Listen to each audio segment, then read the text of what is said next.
Dali, meu povo! Sejam muito bem-vindos a mais um podcast GR. Léo Brasil aqui, hoje num podcast mais solitário, né? Hoje eu não estou com convidado, que hoje eu quero fazer aqui pra vocês as minhas impressões. Também tô devendo, né, galera? Afinal de contas, já tem um tempinho já que eu não faço o podcast. Peço desculpas pra você, é um compromisso semanal, mas infelizmente tive aí 2 semanas de bastante complicadas.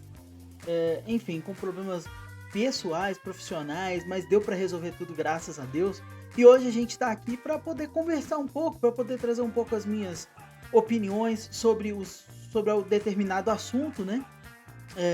Às vezes nós vamos ter convidados, como eu falei para vocês, mas hoje eu decidi fazer solo, justamente porque eu gosto de trazer essas opiniões para vocês e tal, de uma forma que, né, dá para você escutar aí, até com forma só de áudio. É bem legal para mim poder trazer isso mais de forma mais íntima mesmo, né? Uma opinião mesmo. Diferente, por exemplo, da nossa live, onde a gente interage um pouco mais. Aqui eu faço um pouco mais solitário, mas você tá extremamente convidado, tá, galera? Não esquece, toda sexta-feira, às 22 horas, nós temos o Papo da Massa, onde a gente bate aquele papo legal demais, né? Sobre tudo que aconteceu na semana, sobre todos os assuntos. Quando a gente tem lives extras, você tem que dar uma olhada lá no nosso Instagram. Você já está inscrito lá no nosso Instagram? É @GaloReact. Mesma coisa no X, @GaloReact. Vai lá, digita isso, entra, se inscreve para você ter todas as notícias, informações. Saiu coisa bem legal esses dias aí, tanto no X quanto no Instagram. Nem sempre é o mesmo conteúdo, tá? Aliás, eu prefiro tentar colocar conteúdos diferentes. Então, se você quer um pouco mais de notícia, alguma informação um pouco diferente, geralmente vai sair mais no X. Às vezes posto nos dois, mas geralmente sai mais no X. E se você quer saber mais coisas do canal, principalmente, também algumas notícias mais internas, o Instagram é o ideal para você, tá certo? Mas como eu falei, dependendo da notícia, sai só num, só no outro, dependendo se é nos dois. Então, se você quer ficar sabendo de tudo, se inscreve tanto no Instagram quanto no X. Nós temos outras redes também, mas eu não tô alimentando elas, então essas duas aí eu tô bem ativo. Conto com você lá para dar uma moral também e fazer o nosso trabalho ganhar mais visibilidade. Fechou? Então, todas as notícias dadas, e claro, já mostrei aqui para vocês. Deixa o like já nesse início de podcast e se inscreve no canal, que é muito importante para o nosso trabalho crescer. Sem mais delongas, vamos falar sobre os assuntos que nós vamos comentar hoje. Hoje eu quero muito conversar com vocês sobre Libertadores e Sul-Americana, mais especificamente sobre todos os brasileiros aí em ambas as competições. Vou tentar ser o mais resumido possível para trazer um pouco das minhas análises com relação tanto aos times. Claro, eu vou ter que fazer uma análise mais superficial, mais breve. Se você quiser conversar algo mais robusto sobre esses times, sobre essas opiniões que eu vou dar aqui, você vem no nosso Papo da Massa na sexta-feira, que a gente faz uma interação basicamente com o chat. Fechou? Então tamo junto. Antes disso tudo, eu quero trazer um recado para vocês, né? Eu não sou aquele cara que tem uma ampla rede, eu não gosto muito de fazer divulgações e tudo mais com relação às questões da tragédia. Eu sei que vocês estão vendo. Normalmente eu não tô trazendo algum específico, né? Não conversei com ninguém e tal. Eu geralmente, quando eu tenho alguma coisa assim, eu tento buscar de forma mais íntima e tudo mais. Mas eu tenho que trazer alguns recados que são extremamente importantes. Não é que eu não me importo, muito pelo contrário, mas eu acho que tem muita gente que aproveita desses momentos aí de tristeza, de desespero das pessoas para se promover, e não é o meu caso. Obviamente eu de vez em quando vou trazer algumas informações, mas a gente já sabe o que está acontecendo e a gente vai ficar sempre de olho, trazer o que for de mais importante, mas não vou fazer sensacionalismo nunca. Só que uma questão que está acontecendo bastante, que eu quero trazer aqui nesse podcast também, é a questão aí dos fakes, né, galera? Então toma bastante cuidado, tem muita gente agindo de má fé, sim. O ser humano é desprezível, né?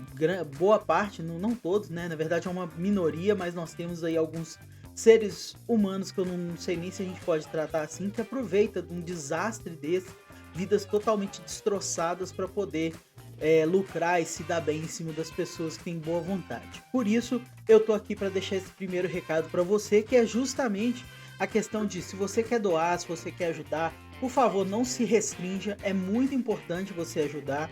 Eu, particular, vou dar uma opinião pessoal, respeito quem discordar, mas vou dar uma opinião pessoal. Eu não confio a deixar, a doar valores monetários, dinheiro mesmo, para nenhuma instituição política, tá? Nenhuma instituição governamental. E não por causa do nosso atual governo, nem tem nada disso, eu sou completamente anti-Lula, anti-Bolsonaro, eu sou a favor de povo. Acho que quem tiver lá e fizer um bom trabalho, mantém, se não fizer um bom trabalho, racha fora. Essa é a minha opinião básica, né? Eu não tenho preferência, não sou fã de política e nunca vou ser, né? Muito pelo contrário.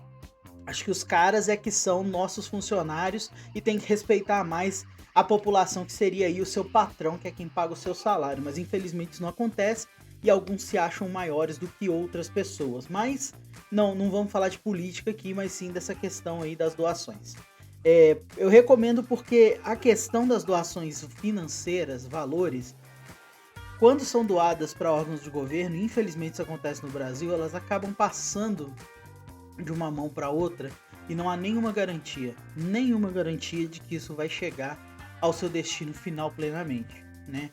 Eu tenho esse receio e infelizmente é a realidade. É a realidade do nosso país e não tem o que fazer. Então eu recomendo que, se você tiver alguma instituição, algum lugar, você tem plena confiança, alguma pessoa que você sabe que é idônea e tudo mais, doe para aquela instituição, que com certeza dali, aquilo ali que for arrecadado vai ser destinado para o local certo, tá?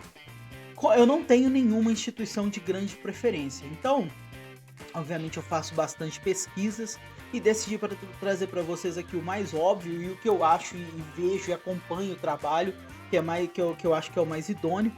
Não tenho nenhum relacionamento com esse que eu vou passar para vocês, tá?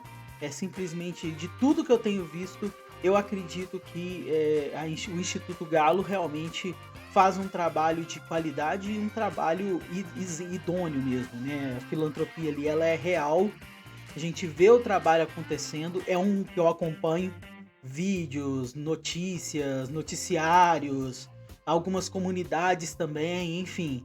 Então eu acompanho esse trabalho do Instituto Galo, infelizmente não posso estar lá sempre, né? Não trabalho lá, mas eu acho esse trabalho bem bacana. Então, você que está principalmente, né, atleticano aí da região de Belo Horizonte, Minas Gerais inteira, na verdade até do Brasil, você não sabe para onde que eu passo arrecadações tanto financeiras quanto materiais, né? Às vezes eu tenho alguma roupa para doar, ou tem alguma água, né, não perecíveis e tudo mais.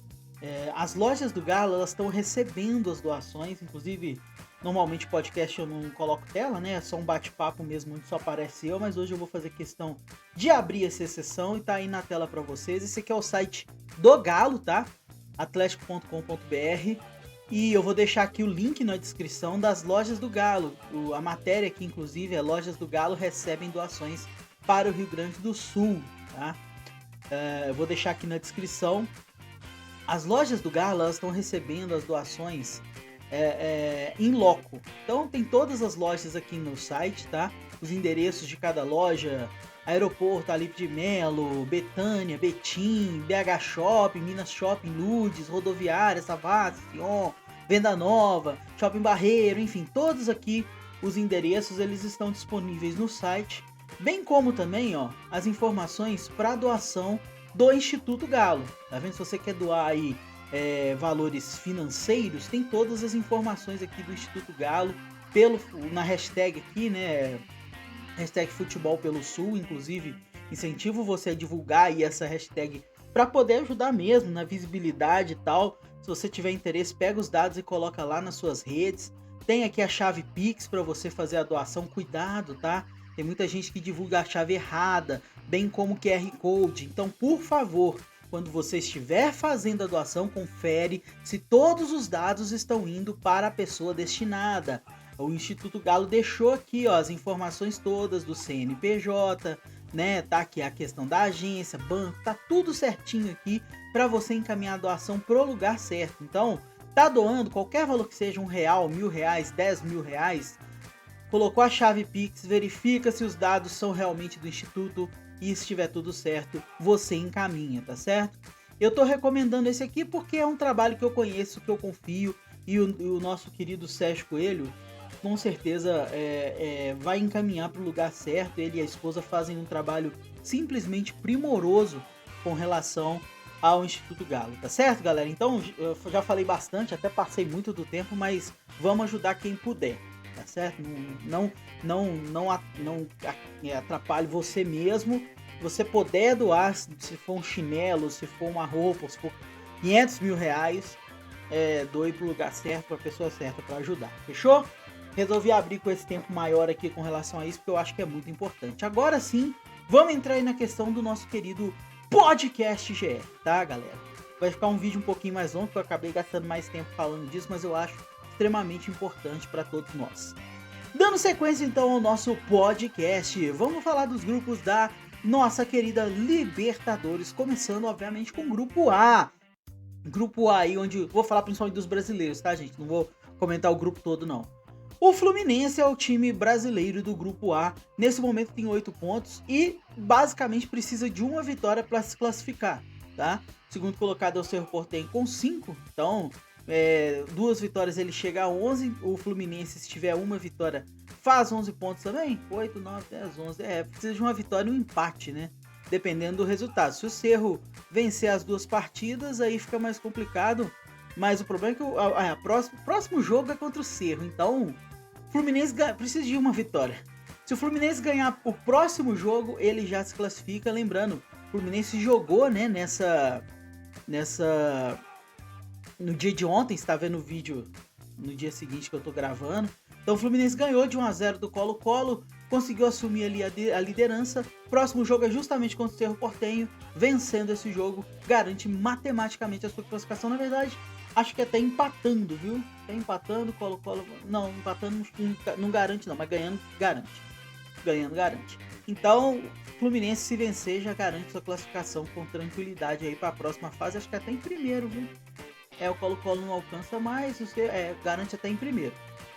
No grupo B nós temos ali, sim, só para complementar aqui rapidinho, que eu tô esquecendo, o Fluminense está fazendo por enquanto o mínimo necessário dentro do grupo A, tá?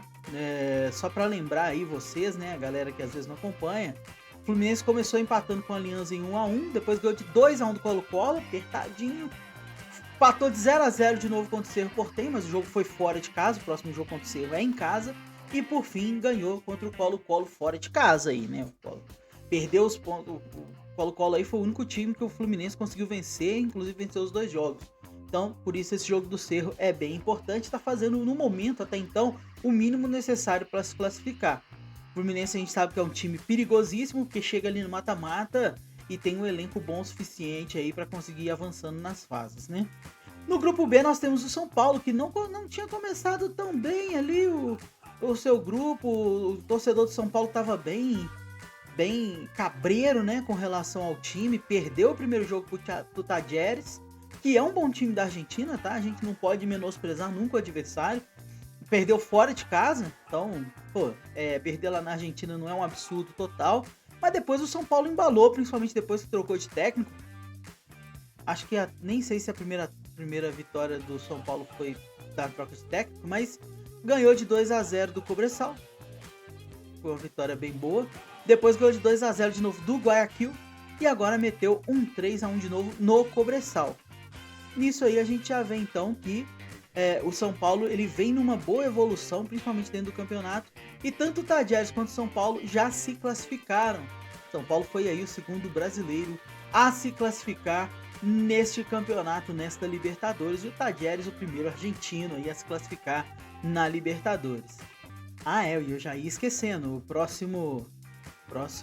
a próxima missão do São Paulo agora é tentar, obviamente, buscar ali o primeiro lugar do grupo. E a última batalha do São Paulo vai ser justamente contra o Tajeres. Mas antes precisa ganhar do Barcelona de Guayaquil ali, que tá indo mal pra caramba. Ele Cobresal, 2 sacos de pancada aí, os dois brigando pra ver quem vai ficar em terceiro, tentar uma Sul-Americana. Agora, São Paulo e Tajeres estão fazendo o que a gente já esperava no grupo, né? No grupo C, nós temos ali como brasileiro o Grêmio. Claro, eu vou falar futebolisticamente sempre, né? Não vou ficar metendo aqui a questão do Rio Grande do Sul no papo futebolístico, né? A gente já sabe disso, então tem que falar. Só que futebolisticamente acabou que essa rodada foi muito boa pro Grêmio. Muito boa mesmo. O Grêmio aí que tá mal nesse momento lá no grupo C, é o último colocado. Teve um jogo adiado contra o Atipato. O Atipato nesse momento tá em segundo lugar. O Grêmio só depende de si para conseguir a classificação nesse momento. Justamente por causa desse jogo adiado aí, o Grêmio ainda, se ganhar do Atipato, ele consegue assumir a vice-liderança. The Strongest tem 7, o Grêmio tem 3. Se conseguir vencer, passa o Atipato, fica com 6. O Atipato consegue Estudiantes com 4. O grupo do Grêmio é bem difícil, um grupo bem complicado aí. E só lembrando, né, o Grêmio perdeu o primeiro jogo justamente para esse, o Atipato, 2-0 em casa. Então, o grande problema aí do Grêmio é que ele vai enfrentar o time agora fora de casa. E o Grêmio fora de casa não tem costumado regular. Então, vamos ver aí como é que vão ser as cenas dos próximos capítulos. O Grêmio também perdeu o jogo para os Estudiantes, mas perdeu esse jogo fora de casa. E aí sim, aliás, esse foi o segundo e o terceiro, né? O primeiro jogo foi contra o The Strongest, perdeu de 2-0, só para corrigir. O segundo jogo foi contra o Atipato, perdeu de 2-0. Depois o terceiro jogo foi contra o Estudiantes e aí ganhou de 1-0. Só para corrigir o que eu falei aqui. Então no momento só conseguiu a vitória para cima do Estudiantes. Essa vitória sobre o Atipato é extremamente importante se o Grêmio quer se classificar, tá? O Grêmio não vem vivendo um bom momento, principalmente quando joga fora de casa. Em casa ele ainda consegue manter o seu domínio, é um time muito forte. A torcida do Grêmio empurra pra caramba, a torcida maravilhosa, a torcida do Grêmio.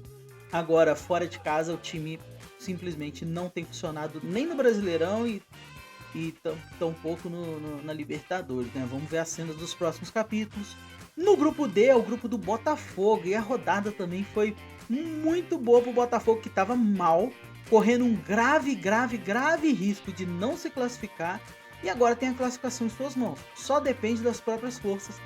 Talvez esse seja o grande problema do Botafogo, né? Ele depender das suas próprias forças, às vezes, dá um pouquinho ruim. O Botafogo começou embaixo, ele tá parecendo o Inter ano passado.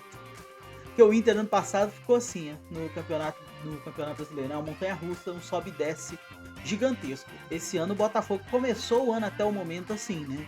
Tem momentos muito bons, de repente cai para momentos horríveis, não tem o meio termo. O Botafogo precisa achar esse meio termo, pelo menos é o que eu tenho sentido do time, que perdeu o primeiro jogo pro Junior Barranquilla, que é o líder no momento, né, com a mesma pontuação do Botafogo, só que tem mais saldo de gol, tem 2 gols, o Botafogo tem 0. Botafogo perdeu o segundo jogo também para a LDU por 1-0 e nesse momento bateu o desespero no torcedor botafoguense, que via se ficando mais longe, porém conseguiu uma vitória muito significativa contra o Universitário. Nesse momento é o terceiro colocado e é quem briga ali contra o Botafogo e contra o Júnior Barranquilla pela classificação, ganhou de 3-1 e também meteu um 2-1 na LDU aí, devolvendo o placar, né, que estava bem adverso. Assim sendo, o Botafogo já está ali entre os dois e precisa se manter. O grande problema aí do Botafogo, vai enfrentar o Universitário, que é um confronto direto, é obrigatório ganhar mesmo fora de casa, e o grande problema aí do Botafogo é que vai jogar fora de casa, então pelo menos um empate precisa, apesar que a LDU pode passar o Botafogo aí, então tem que ficar ligado, só que a LDU vai pegar o Barranquilla, né, então não vai ser um jogo fácil. E a batalha final, sim, vai ser complicada. A batalha final do grupo do Botafogo pode definir se ele vai ser o líder do grupo ou não. Se o Botafogo continuar ganhando e o Barranquilla também ganhar o próximo jogo, os dois vão definir na casa do Júnior Barranquilla quem vai ser o líder do grupo. Aí a gente sabe que essa questão de ser o primeiro no grupo é bem importante, tanto para o sorteio, para não pegar um adversário tão, né, um pouquinho menos complicado, apesar que na próxima fase todos são complicados, mas na questão de decidir as partidas em casa. O grupo E é o grupo do favoritaço, não tem jeito. A gente sempre zoa aqui, mas agora falando sério, o Flamengo vem decepcionado.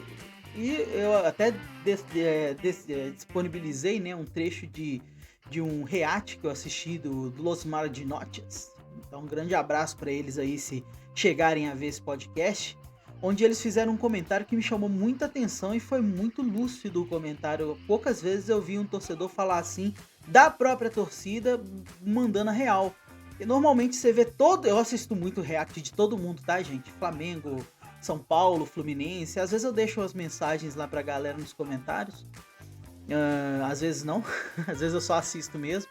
Mas eu assisto muito os reacts, os vídeos, as informações, pra poder ter um embasamento no que eu tô falando. para não falar uma besteira aqui para vocês, né? Como eu falei para vocês, eu quero falar de todos os times da forma mais isenta possível em determinados momentos. Esse é um deles. Então, todos os reacts, todos os setoristas exaltam muito a falta de qualidade do Flamengo e desmerecem geralmente o adversário. E isso eu acho um ponto bem negativo, porque isso cria uma expectativa errada para o torcedor. Acho que o próprio Flamengo, inclusive, agora falando de forma bem séria, o próprio Flamengo deveria repensar esse conceito aí, tentar reeducar o seu torcedor de alguma forma, com campanha, fazendo alguma coisa. Por quê? Os próprios dirigentes falam alguma coisa, o Tite, não sei. Porque, sim, o Flamengo tá mal? Tá. Tem uma folha salarial gigantesca que pagaria o grupo inteiro ali do grupo E, todos os times do grupo E por um ano? Sim, tem. Mas o futebol não é feito disso. O futebol não é feito disso. O futebol é feito de tática, técnica e condicionamento físico, colocando bem por alto, assim, bem de forma bem rasa, tá? Porque tem muito mais coisa, psicológico, nessa, ou seja, é feito de seres humanos, é feito de pessoas. Então, do outro lado também tem uma grande equipe que se classificou para Libertadores, e às vezes a gente menospreza muito isso. Se não tivesse qualidade, não estaria na Libertadores. Provavelmente não estaria nem na Sul-Americana, né? Então, a gente tem que respeitar realmente os times que estão ali. Claro que a gente sabe que, no caso do grupo E, por exemplo, o Flamengo era para estar nadando de braçada. É um time que tem mais qualidade técnica, é um time que tem um material humano melhor, mas não dá para você cravar que o Flamengo vai ganhar de todo mundo. E esse é o grande erro que eu vejo da torcida flamenguista. Que é grande, é gigante, não pode. Essa energia negativa ela acaba passando para todo mundo no time.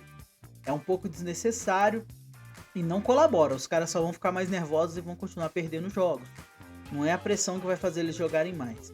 Obviamente tem que ter a cobrança, mas eu tô sentindo ela realmente exagerada. E principalmente na questão, como eu falei, de merecer os adversários. Então cuidado, torcedor flamenguista. Do outro lado tem um Palestino que não é um time famoso, é um time que não tá bem no campeonato chileno, mas a gente sabe que muitas vezes um time não vai bem no seu torneio local, porque tá focando justamente em tentar uma boa campanha na Libertadores, por exemplo.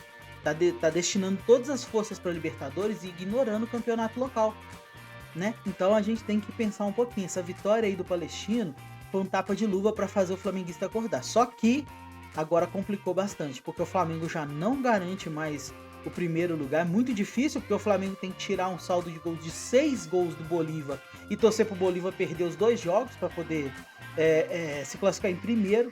Tem chance matematicamente, mas é muito difícil, né?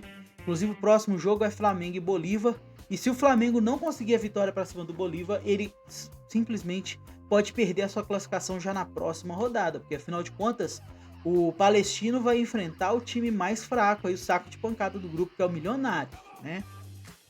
Então, por mais merecimento que tem o Milionários de estar, não tá bem no campeonato da Libertadores, e acho pouco provável o Palestino perder esse jogo. Não é impossível, mas é pouco. Vocês não podem depender, o Flamengo não pode depender do Palestino para poder se classificar. Então, do Milionários, né, poder se classificar.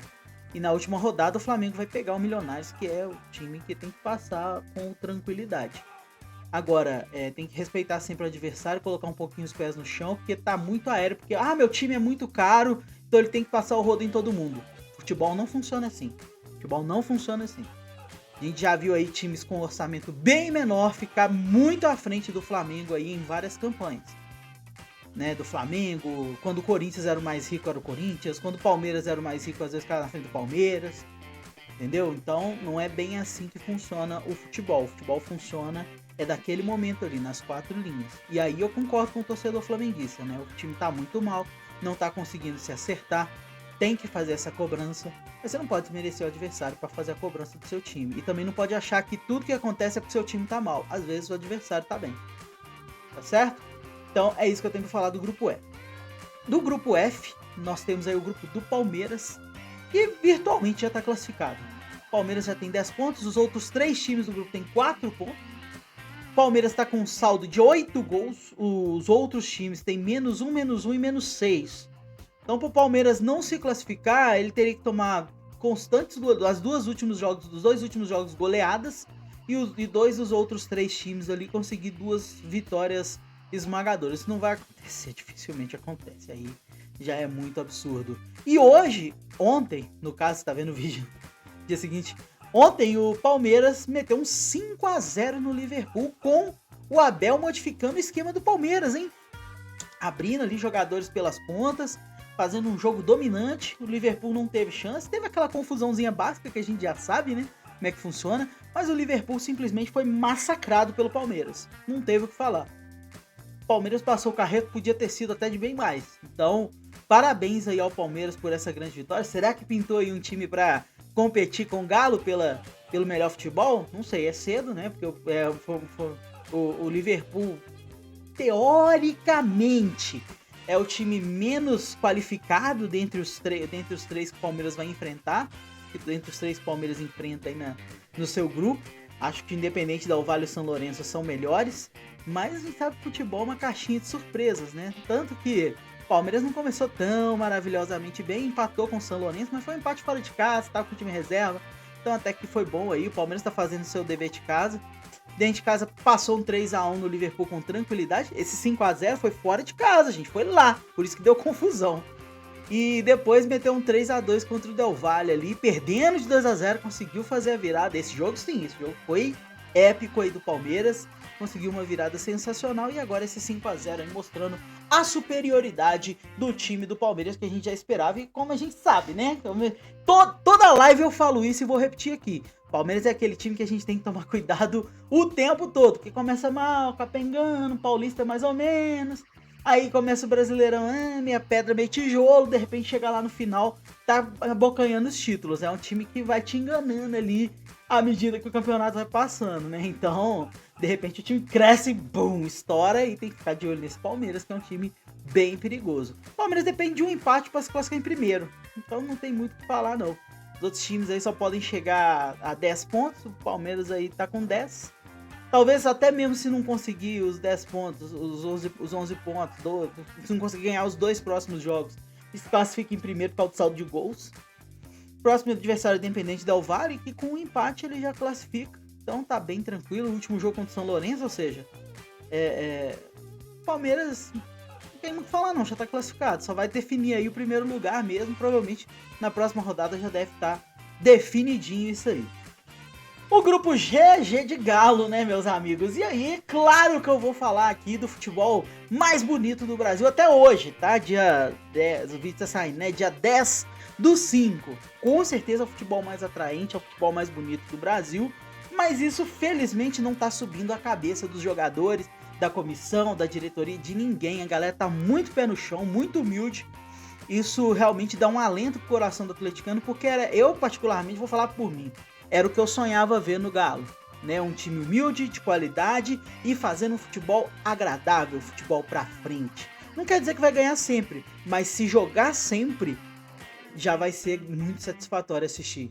A gente pode pegar, por exemplo, um Palmeiras que tá bem, num momento bom deles, e perder o jogo, mas vai perder atacando, vai perder indo pra cima, ou vice-versa, né? O Palmeiras também pode estar num momento bom aí e perder pro Galo, que talvez não tá num momento tão maravilhoso naquele momento. Futebol é legal por isso, né, gente? E o Galo foi o primeiro time da Libertadores a se classificar. O único! Pra quem assistiu aí meus cortes aí, né? O único time 100% nesse momento. Não posso falar amanhã, né? No momento que eu tô gravando aqui esse podcast, o Galo é o único time que tem a possibilidade de terminar a Libertadores 100%.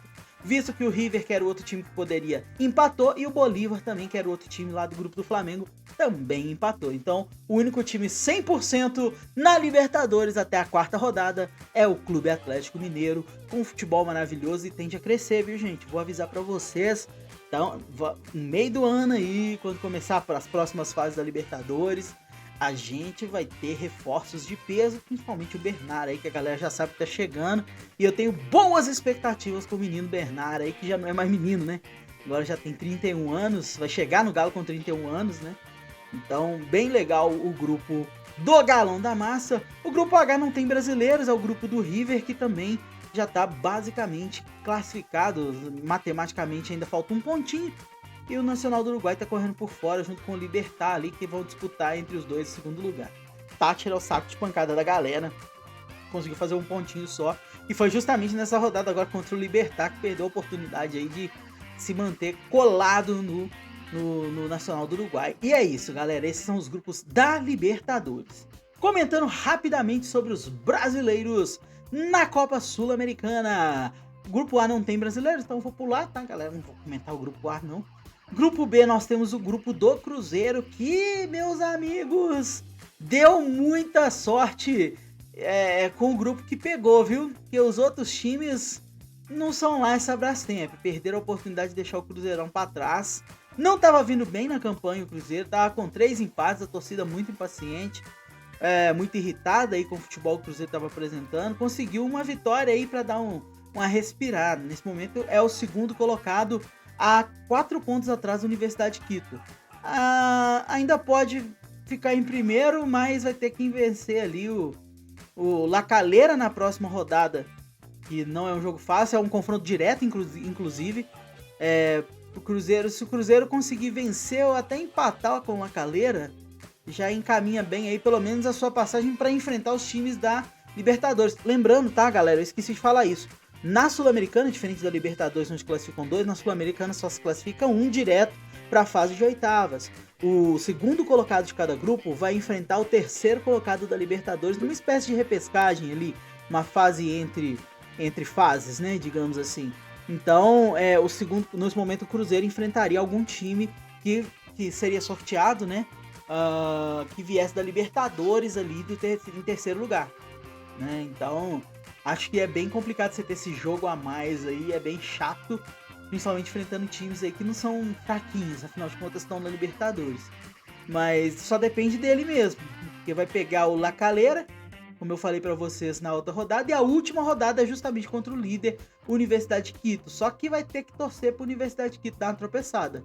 Porque mesmo se o Cruzeiro ganhar, se a Universidade de Quito ganhar o próximo jogo, aí já era. E aí tá o problema, porque a Universidade de Quito, que é a Universidade Católica, né, lá de Quito, vai enfrentar o Lanterninha Aliança Petroleira, que até agora só tomou naba, só empatou um jogo. Então, a situação do Cruzeiro aí, pelo menos para pegar a repescagem, né, para pegar ali os terceiros colocados, só depende dele nesse momento. Aí, para classificar em primeiro, vai ter que torcer para um tropeço da Universidade de Quito e, obviamente, depois tem que ganhar. Tá mais difícil, tá mais complicado. O Cruzeiro vai ter que se preocupar mesmo aí com quem vai enfrentar no Libertadores se conseguir ganhar do La Calera. Se ganhar do La Calera, basicamente, matematicamente, já classifica aí, já garante segundo lugar no grupo. Isso aí já tá tranquilo. Nós temos aí também, no grupo C, o grupo do Inter, que não teve jogo. O jogo foi adiado, mas a rodada foi muito boa pro Inter. A rodada terminou 1-1 aí, os adversários, São Belgrano e Delfim, estão acima. O Inter está em terceiro lugar nesse momento, mas está com 5 pontos. Com um empate ele pode inclusive assumir ali o segundo lugar, e com uma vitória assume a liderança com tranquilidade e vai enfrentar o Real Tomayapo, que é o saco de pancada do grupo ali, só fez um pontinho também. Então, a situação pro Inter, a gente vai ter que ver, né? O primeiro jogo vai ser lá, né? Na casa do adversário. Então, um jogo bem complicado por esse deslocamento. Porém, o Inter, ele oscila muito, né? Vive muito de altos e baixos. Então, se tiver num momento de alto... e agora o Inter tá vivendo, pelo menos até antes de parar, né? Tem que ver como é que o time vai voltar. É bem complicado falar disso, mas... tava vivendo um momento mais de alto mesmo, né? No torneio, no brasileiro e tal, tava melhorando bastante ali o futebol. Na Sul-Americana empatou em 0-0 os 2 primeiros jogos, deixou o torcedor do Inter bem irritado, mas aí ganhou de 2-1 do Delfim, que é o vice-líder nesse momento do grupo, e agora vai enfrentar o Lanterninha ali, ganhando, passa para primeiro lugar, e aí só depende das suas próprias forças para se classificar direto. Eu acho que o Inter consegue, tá? Acho que o time do Inter é muito bom e tem a capacidade total de conseguir essa classificação aí com certa tranquilidade, dependendo só de suas forças. Mesmo passando por tantos problemas lá no Sul, eu acredito muito no futebol do Inter. O grupo D é bem interessante, esse grupo, tá? Bem interessante. A próxima rodada vai ser definitiva pro Fortaleza, porque se vencer o Boca, classifica em primeiro lugar. Aí o jogo é fora de casa, é lá na Argentina contra o Boca Juniors. Se o Fortaleza vence esse jogo, já garante matematicamente o primeiro lugar. e aí deixa a batata assar ali para Boca e Nacional Potosí. Acho que o Desportivo Trinidense ainda tem chance, mas é bem remoto. Tem que ganhar os 2 jogos, torcer para os outros times perder, enfim, bem complicado para eles. A campanha do Fortaleza tem sido muito interessante na Sul-Americana. Começou ganhando de 2-0 do tal do Trinidense, que é o último colocado. Depois meteu um 5-0 no Nacional Potosí. Aliás, um 5-0 podia ter sido também mais. Jogaço assistir. Depois meteu um 4-2 no Boca em casa. E os times brasileiros, o Fortaleza é um dos times aí terror do Boca. Por isso que eu acho que o próximo jogo... também teve... Aí perdeu pro Potosí por 4-1 e esse aqui foi complicado. Esse jogo foi na quarta-feira agora. E isso foi complicado, porque o Fortaleza perdeu a oportunidade simplesmente de se classificar, de garantir a sua classificação quase que matematicamente. Porque se ganha, ele iria a 12 pontos. O Boca Juniors nesse momento tem 7. Ou seja, 7, 3, 10 poderia chegar a 13. Garantiria sua classificação aí talvez com um empate, porque tem um saldo bom. O Fortaleza tem um saldo de 6 gols. O Boca Juniors nesse momento tem 0. Então, dificilmente o Boca Juniors tiraria esse saldo, mas agora vai depender aí de ganhar o próximo jogo, que é muito complicado, é na Argentina, difícil pra caramba. Vou te falar, viu, um empate ali já é bom pro Fortaleza. Eu acho que um empate já meio que garante matematicamente o Fortaleza até classificado e em primeiro, tá? Acho que um empate ali já resolve a vida pro nosso querido Leão do Pici. Vai depender do jogo do Potosí, mas Potosí também tem um saldo de -4, não. Um empate lá na Argentina, desculpa, já garante quase que matematicamente. Eu duvido que o Boca vai tirar um saldo de 6 no último jogo, mesmo pegando o saco de pancada do grupo ali. E o grupo E, por fim não, né? O grupo E ali é o grupo do Atlético Paranaense, que já se classificou. Acho até que o Atlético Paranaense foi o primeiro classificado da Sul-Americana. Não tenho certeza, tá? Mas acho que o Atlético Paranaense é o primeiro time classificado. Dos brasileiros, com certeza. Acho que não teve nenhum antes, não. Dos brasileiros com certeza o Atlético Paranaense é o time que já se classificou, mas acho que é o único time que já tá garantido matematicamente. Vou até conferir aqui. É isso mesmo. O Atlético Paranaense nesse momento tem 12 pontos, o segundo colocado tem 7, 7, 3, 10 e 10. Não classificou matemática ainda não. Ele pode chegar a 13. Pode chegar a 13, ainda não garantiu matematicamente não, precisa do empate. Porque no saldo de gols não tira, irmão. O time do Cuca tá absurdo nesse campeonato. O saldo de gols é 14. É o único 100%. Isso aí eu posso falar com propriedade. É o único time 100% da Copa Sul-Americana. Então nós temos aí os dois Atléticos dominando as competições da Conmebol, as competições sul-americanas. O Paranaense 100% na Sul-Americana e o Mineiro 100% na Libertadores. E o Atlético Paranaense na próxima rodada com um empate já se classifica. Mas eu acredito que o Cuca vai fazer a galera ir pra cima ali do Danúbio com tudo, com toda a volúpia. Inclusive pode garantir ao Ameliano ali a segunda colocação já na próxima rodada também, já classificar os dois. Porque se fosse uma classificação igual na Libertadores, onde classificam 2, o Paranaense já estaria matematicamente classificado. Né? Inclusive já está garantido, no mínimo, em segundo lugar.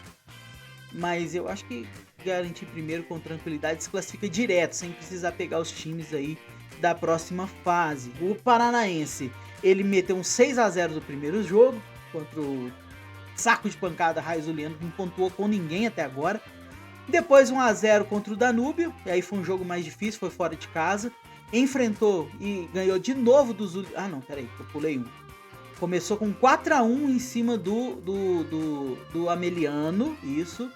Depois meteu um 6-0 no que eu falei agora, o saco de pancada. Um 1-0 contra o Danúbio, e aí foi o jogo mais difícil, fora de casa.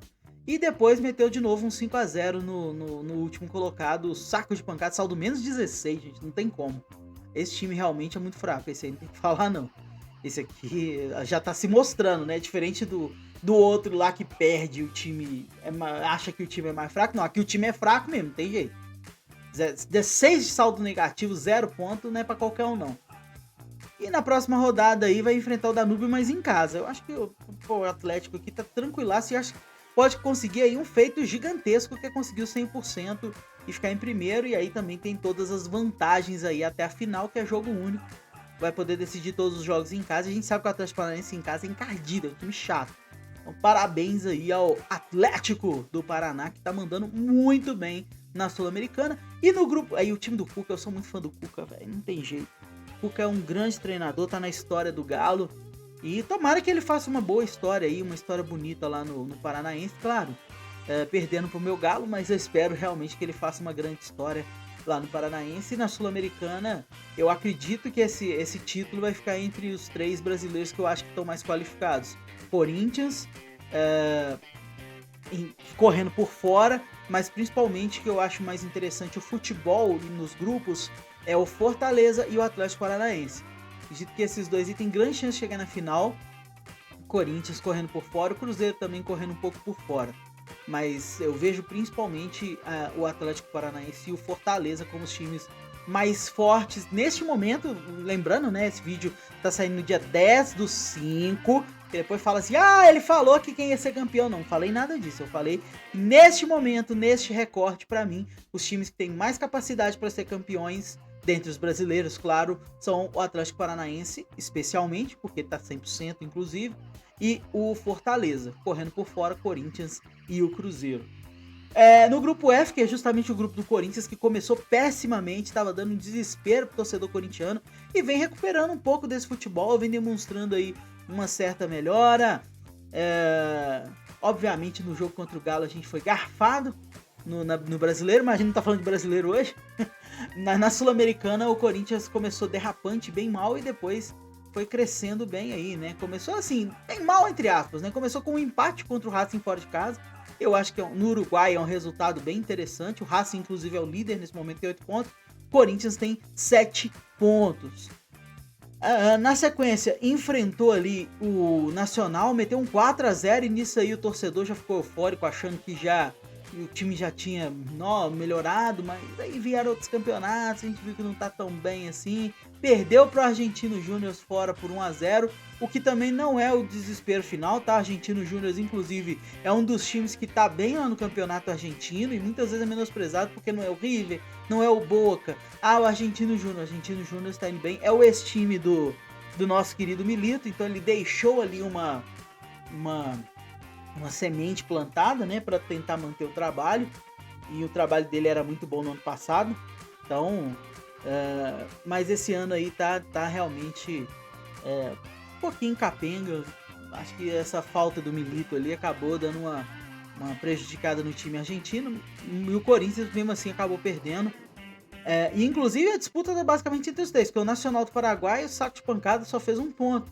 Então o Racing tá com 8, Corinthians com 7, o Argentino Júnior com 6, e a briga tá entre esses. Tanto que nessa rodada agora, né, que aconteceu na terça-feira, o Corinthians ganhou de 2-0 do Nacional do Uruguai, e basicamente só depende das suas próprias forças aí para se classificar, porque na próxima rodada vai enfrentar o Argentino Júnior, precisa ganhar para garantir pelo menos o segundo lugar. Se ganha do Argentino Júnior, já garante minimamente o segundo lugar. Se o Racing ganhar do Nacional, que é bem provável, na última rodada vai ser Corinthians e Racing. Aí só depende dele mesmo. Jogo em casa, a torcida do Corinthians é muito forte. Aliás, é uma das torcidas aí que é bem similar do Galo no quesito paixão, né? Tá sempre ali empurrando o time, mandando força. Isso aí a gente pode falar da questão ali de campo, a gente pode ficar até meio assim, né? Às vezes rola ali uma ajudinha pro Corinthians, uma coisa ou outra. Aí é uma opinião mais de torcedor, tá, gente? Aí voltando pro comentarista. Mas na questão de torcedor, não. Na questão de torcedor do Corinthians é fiel. Tá ali realmente presente, empurrando e dando força. E tem uma grande similaridade aí com torcidas como a torcida do Galo, com a torcida do Grêmio. Então é bem legal a gente assistir aí. E dentro de casa, o Corinthians tem ganhado o Racing. Mas antes de enfrentar o Racing e tentar garantir esse primeiro lugar, que é a classificação direta para as oitavas, precisa passar do Argentino Júnior. O bom pro Corinthians é que os dois jogos são em casa, tanto o Argentino Júnior quanto o Racing. Então é meio que, entre aspas, obrigatório pro Corinthians fazer um bom trabalho nesses dois jogos, principalmente o próximo, porque o último aí vai depender, né, de como vai chegar o Racing também, mas no próximo já tem que garantir no mínimo o segundo lugar, então tem que ganhar. O grupo G é o grupo do Cuiabá, e o Cuiabá ele depende só de uma vitória para poder garantir pelo menos o segundo lugar. O Lanús jogou, né, contra o, o- contra o Garcilasso, que está em terceiro lugar. Ajudou, inclusive, o Cuiabá, né, porque o Garcilasso era o time que estava ali colado no Cuiabá, ali tentando tirar o time dessa zona e acabou ganhando ali do Garcilasso por 2-0. O Lanús, que é o líder, tá com 10 pontos, o Cuiabá tá em segundo com 8. Então, se o Cuiabá vencer o próximo jogo, que é justamente contra o... Deixa eu conferir aqui. O próximo jogo do Cuiabá é contra o Garcilasso. Então, no próximo jogo aí, um empate já garante o Cuiabá pelo menos classificado em segundo lugar. E aí, tem que torcer primeiro pro Lanús pelo menos empatar, né? Pra poder encostar ali. E no último jogo, sim, independente de qualquer coisa, no último jogo ele vai disputar contra o próprio Lanús ali para definir a classificação, se vai ser direta ou se vai ser pelo segundo lugar. Mas antes precisa pontuar contra o Garcilasso, não pode perder. Só não pode perder o jogo. O empate não vai ser tão bom, porque o empate não garante, só se o Lanús não ganhar, né? Se o Lanús ganhar e o Corinthians e o Cuiabá empatar, ele já fica em segundo de qualquer jeito. Então tem que ganhar. O Cuiabá precisa ganhar os 2 jogos aí para se garantir em primeiro, mas o Cuiabá não vem de um bom momento. O Cuiabá tá bem mal no Campeonato Brasileiro, ainda tá se segurando um pouco na Sul-Americana, mas bem empurrando com a barriga mesmo, porque o Deportivo Garcilaso e o Metropolitano estão muito fracos no grupo, deu essa sorte. Mas o Cuiabá não vem bem, né? Tá mal das pernas, tava sem treinador há pouco tempo, não sei se já conseguiu contratar alguém, mas precisa se cuidar. E por fim aí, pra gente finalizar esse podcast enorme, acabei deixando ele maior do que eu queria, mas valeu a pena, principalmente pelo recado inicial. O grupo H é o grupo do último brasileiro, que é o Bragantino. E o Bragantino, basicamente, um empate. Um empate? Não, precisa ganhar. O Bragantino tem 9 pontos, o Racing também tem 9 pontos. Só que o Racing tá melhor porque tem um saldo de 5. Então pro Racing ali um empate já pode resolver. Só que o Bragantino ganhou. O jogo que o Bragantino jogou ontem, no caso hoje, ontem, nessa quinta-feira, né? Foi justamente contra o Racing e o Bragantino fez o dever de casa.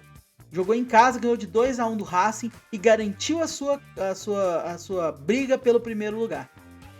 Então, as 2 próximas rodadas aí, o Bragantino tá pau a pau com o Racing. Acho que vai ser os 2 que vão aí se classificar, um em primeiro, o outro em segundo. Vamos classificar para a próxima fase aí, ou para tentar a próxima fase. E a jornada do Bragantino começou com 1-0 contra o time um dos times, o Coquinho Bonito ali, que tá em terceiro lugar, mas não tá essa maravilha. Depois perdeu os 3-0 pro Racing fora. Esse foi o placar ruim, né? Se tivesse conseguido um empate, era líder hoje, mas tomou um 3-0 e aí complicou bastante. Depois ganhou todo mundo, 2-1. Meteu 2-1 no último colocado, que é o Luquenho, que é o saco de pancada ali do grupo. E depois um 2-1 também contra o Racing em casa. A gente vê que o Bragantino em casa tá indo bem, só que o próximo jogo é fora, né? O próximo jogo é fora contra o Luquenho, que é o time mais fraco, tem que ganhar, obrigatoriamente tem que ganhar. E decide na última rodada ali. O Racing vai pegar o mais fraco. O Bragantino basicamente tem que ganhar os 2 jogos e torcer pro Coquinho Bonito tirar pelo menos uns 2 pontinhos ali do Racing para poder se classificar direto. Mas acho que vai ficar entre esses 2 mesmo, não tem muito o que falar não. E é isso, meus amigos, esse aí é tudo que eu tinha para falar para vocês sobre a Libertadores e a Sul-Americana, né? Agora nós vamos continuar a luta, tá bem legal os campeonatos, eu tô gostando muito de assistir os jogos que eu posso, obviamente. Não dá pra acompanhar tudo, infelizmente. Principalmente porque você tem que ficar catando o canal que tá passando cada jogo. Mas eu tô curtindo muito a Libertadores, tô achando bem interessante. Surpresas 1000 aí, né? Todo mundo achou que os brasileiros, por exemplo, na Libertadores iam nadar de braçada. E a gente tá vendo que não é o que tá acontecendo. Libertadores é outra coisa, gente. O que você acha que é a realidade e o que acontece na realidade são 2 coisas diferentes. O futebol tem vários fatores que às vezes, na hora que a gente tá analisando, a gente acaba deixando de lado aí, né? E, inclusive, abrindo mão de algumas coisas importantes pelo nosso achismo. Então a gente tem que tomar muito cuidado com isso aí. O buraco é mais embaixo na Liberta e na Sul-Americana também ali, mas na Sul-Americana eu acho que os brasileiros estão até um pouco melhor, aí tá mais ou menos dentro do padrão que eu esperava. Alguns nem tanto, né? Também, pensando bem agora, tem algumas coisas na Sul-Americana que estão surpreendendo bastante. Tem alguns grupos aí, o próprio adversário, né? O próprio Cruzeiro aí, eu achei que estaria bem melhor nesse momento. Mas é isso, galera. Espero que você tenha curtido aí esse nosso bate-papo, essas minhas impressões bem reduzidas de todos os grupos, né? Obviamente, se eu fosse pegar todos os grupos ali e falar de cada um deles, cada coisinha, a gente ia fazer um vídeo aqui de 3 horas, né? Então eu tentei resumir bastante as minhas opiniões sobre os grupos. Deixa aí nos comentários se você concorda, se você discorda, o que você acha que eu falei certo ou errado do seu time. A gente tá aí pra ouvir mesmo, pra aprender. Eu gosto muito quando a galera do próprio clube vem aqui conversar comigo, que eu aprendo muito com vocês, fechou? Muito obrigado então pra vocês, não esquece galera, se você ficou até aqui é importante, você deixa o like se você ainda não deixou, se você já deixou eu agradeço muito, você é o cara, ou você é a cara, e principalmente se inscreve no canal se ainda não estiver inscrito, porque isso sim é fundamental, é uma honra ter você aqui conosco, na família Galo React, o canal do atleticano para todas as torcidas, principalmente para você. Um grande abraço meus amigos e até o nosso próximo podcast. Vou ver se eu trago um convidado no próximo aí pra gente poder bater papo, falar do Galão ou falar de outros times. Quem sabe pode ser o seu. Deixa aí nos comentários quem você gostaria de ouvir aqui no podcast. Algum torcedor do seu time e tal. Os caras famosão eu não garanto porque, né, a gente ainda não tá nessa fase, mas a gente sempre tá conversando aí com a galera, com as torcidas, é muito legal. Você que quer participar também, vai lá, se torna membro. Tem a opção de membro aqui embaixo. Se torna membro que você pode participar de um podcast aqui comigo, fechou? Tamo junto, grande abraço e até o próximo, valeu, falou!